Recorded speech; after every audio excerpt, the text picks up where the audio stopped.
चलिए तो अब सीधे रुक करते हैं दिल्ली के बीजेपी मुख्यालय से प्रधानमंत्री नरेंद्र मोदी का। शुरू की। वो मां बनने के बाद भी अपनी नौकरी जारी रख सके, इसके लिए हमने मातृत्व अवकाश में वृद्धि की। बेटी अगर सैनिक स्कूल जाना चाहती है तो उसके लिए हमने सैनिक स्कूल के द्वार खोल दिए। बेटी अगर सेना में अफसर बनना चाहती है तो हमने तीनों सेनाओं में बेटियों के लिए नए रास्ते बना दिए।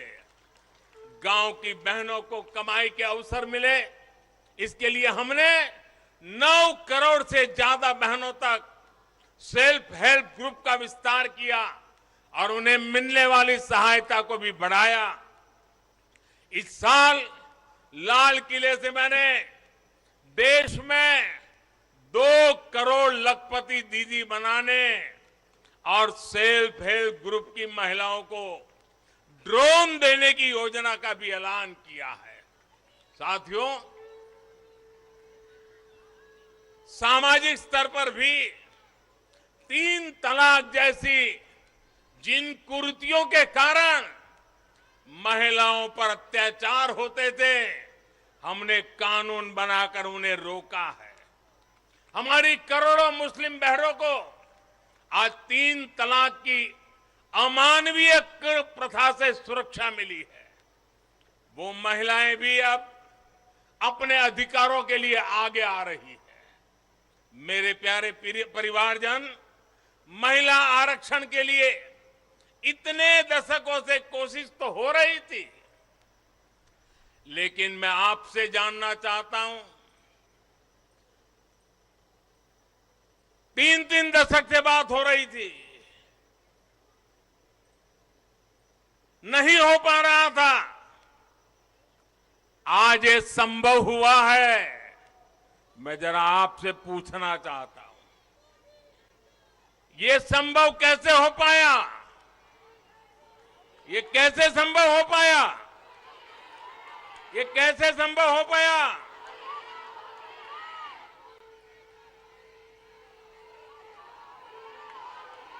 कैसे संभव हो पाया?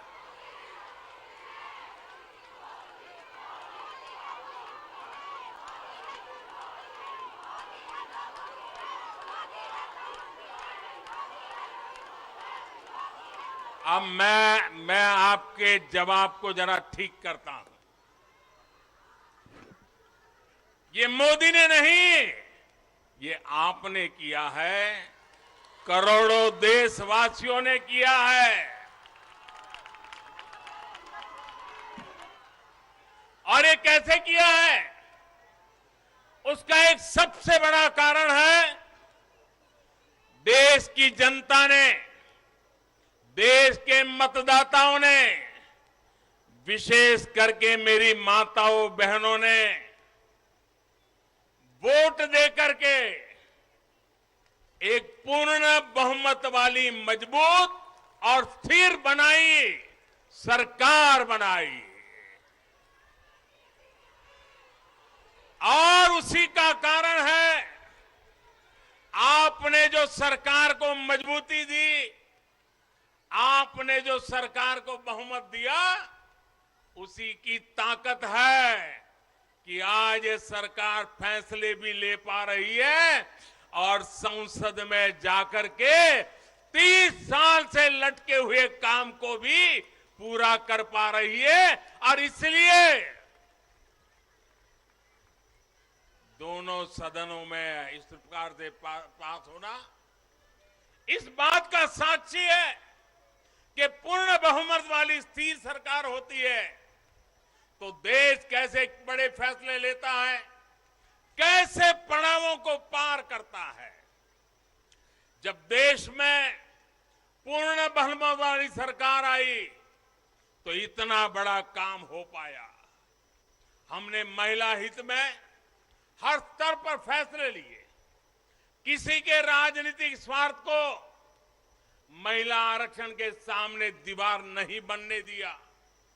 जबकि इससे पहले जब भी ये बिल संसद में आए, लीपापोती हुई, सिर्फ नाम दर्ज कराएगी ये, निष्ठापूर्वक कभी प्रयास नहीं हुआ और बवाल हुई, हंगामा हुआ, नारी का अपमान करने का भी प्रयास किया गया। मैं तो कल भी, सबने वोट तो दिया, लेकिन कुछ लोगों को इस पे तकलीफ थी कि नारी शक्ति वंदना शब्द क्यों लाए हो। क्या इस देश की नारी को वंदन करना चाहिए कि नहीं करना चाहिए? क्या माताओं बहनों को प्रणाम करना चाहिए कि नहीं करना चाहिए?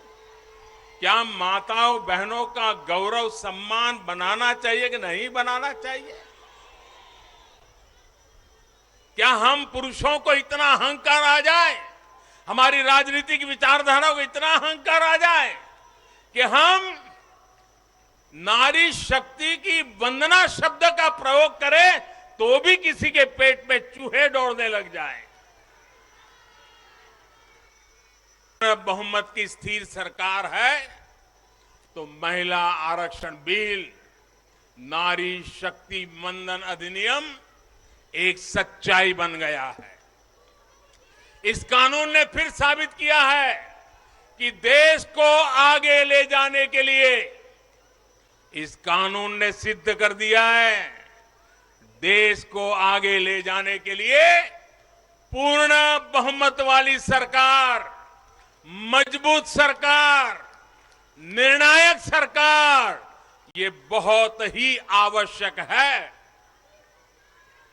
मेरे परिवारजनों, मैं लगातार महिलाओं को आगे बढ़ाने की बात करता हूं, उनके विकास को केंद्र में रखकर नीतियों की बात करता हूं।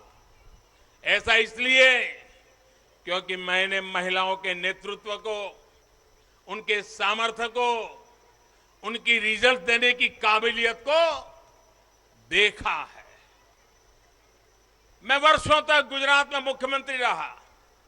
मेरे अपने अनुभव है कि जब मातृशक्ति को काम मिलता है तो कैसे परिणाम देती है।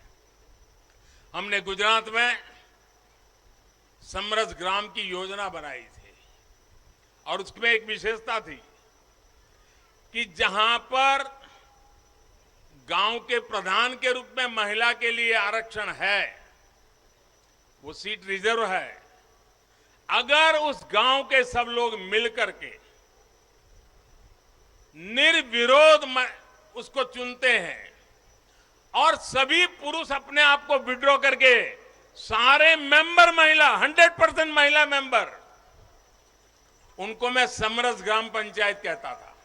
और गुजरात में हजारों ऐसी पंचायतें बनी थी जिसमें एक भी पुरुष सदस्य नहीं था, 100% महिला सदस्य थी और उत्तम से उत्तम विकास के काम उन्होंने करके दिखाया था।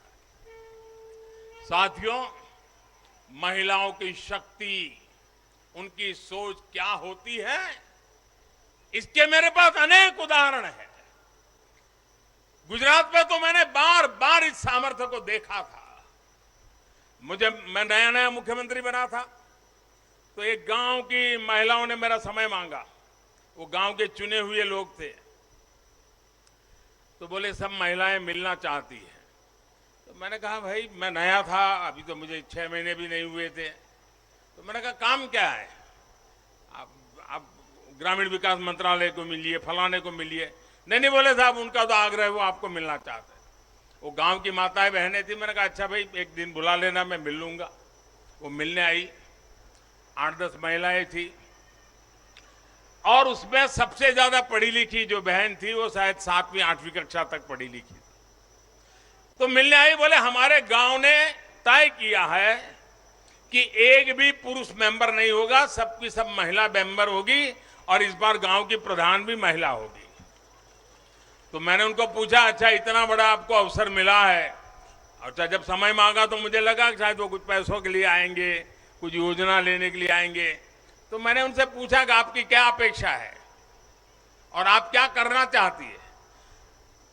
7वीं 8वीं कक्षा पढ़ी लिखी वो गांव की प्रधान महिला और बाकी मेंबर तो उससे भी कम पढ़े लिखे थे। वो 8-10 बहनें आई थी, गांव की बहनें थी। पहली बार गांधीनगर देखा था। उन्होंने मुझे जो जवाब दिया मैं समझता हूं सार्वजनिक जीवन में काम करने वाले हम सबके लिए प्रेरणा है। उस बहन ने मुझे कहा कि मेरी एक इच्छा है, हमें 5 साल मिले हैं, हम 5 साल में ऐसा कुछ करना चाहते हैं कि हमारे गांव में एक भी व्यक्ति गरीब न रहे। आप कल्पना कर सकते हैं क्या दृष्टिकोण होगा उनका, और सच में ट्रांसफॉर्मेशन का कहां आधार होता है ये उनको मालूम था। ये सामर्थ्य और सोच हमारी माताओं बहनों के गांव में बैठी बहनों को भी होता है। साथियों, महिलाओं में सकारात्मक बदलाव की प्रवृत्ति और संसाधनों के बेहतर से बेहतर इस्तेमाल की दूरदर्शिता हमें हर जगह पे मिलती है। परिवार में तो डगर डगर पे नजर आता है।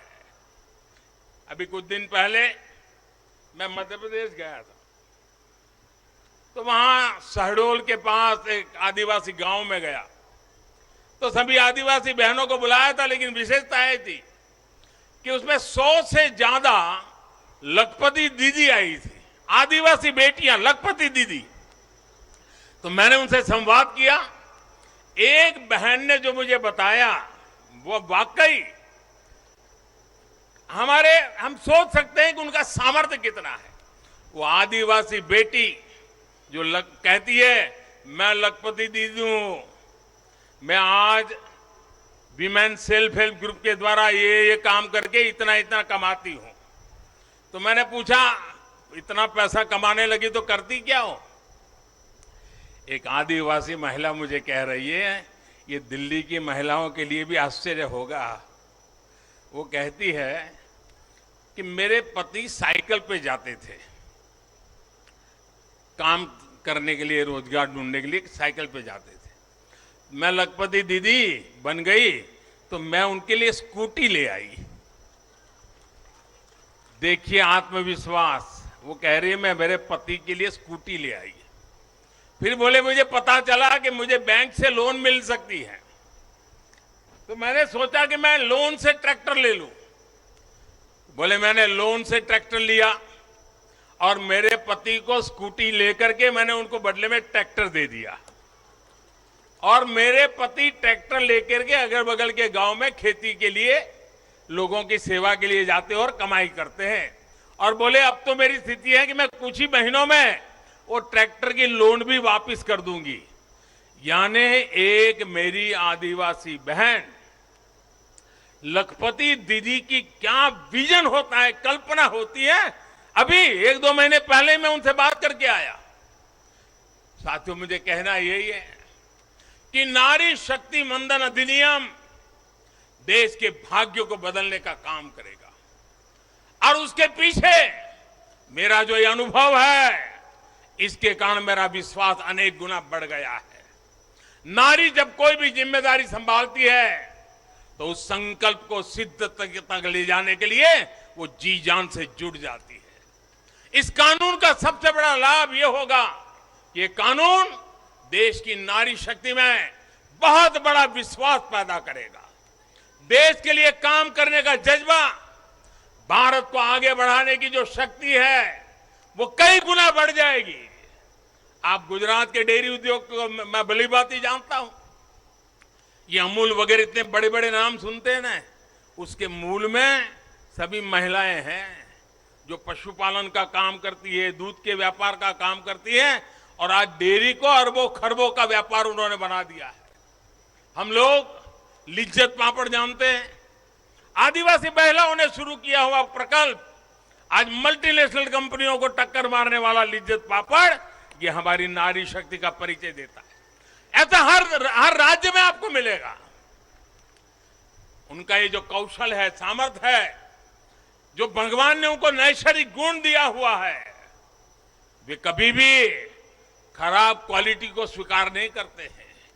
हो सके उतना अच्छा करना, अच्छे ढंग से करना, ये सामर्थ्य होता है। और ये शक्ति जब राष्ट्र निर्माण में सक्रिय होती है तब राष्ट्र कितना आगे बढ़ सकता है, इसका हम अंदाज लगा सकते हैं। महिलाओं के इसी कौशल का, उनकी लीडरशिप का उपयोग अब आने वाले दिनों में देश को होने वाला है। हमारी संसद में भी नारी शक्ति का महत्व दिखा है। सारे दलों को इस बिल का समर्थन करना पड़ा है। अब मान लीजिए यही लोग हैं जो पहले बिल फाड़ा करते थे, आज उनको बिल को समर्थन करना क्यों पड़ा? क्योंकि देश भर में पिछले 10 साल में महिला एक शक्ति बनकर के उभरी है और हमने संसद में पहुंचने से पहले देश में सामर्थ्य जुटा दिया ताकि संसद में कोई हिल न पाए। इसका पूरा प्रबंध करके हम सदन में गए।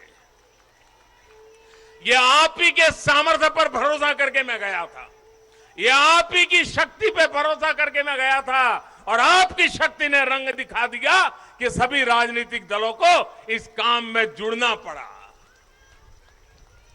मेरे परिवारजनों, आज परिवार से लेकर पंचायत तक, इकोनॉमी से लेकर एजुकेशन और एंटरप्रेन्योरशिप तक हमारी बहन बेटियां हर क्षेत्र में अभूतपूर्व काम कर रही है। भारत को चांद तक पहुंचाने में महिलाओं की बहुत बड़ी भूमिका रही है। आज हमारे स्टार्टअप्स हो, सेल्फ हेल्प ग्रुप्स हो या स्वच्छता जैसे सामाजिक अभियान हो, महिलाओं की भागीदारी और भूमिका देश की ताकत बन रही है। देश ने संकल्प लिया है कि जब हम आजादी के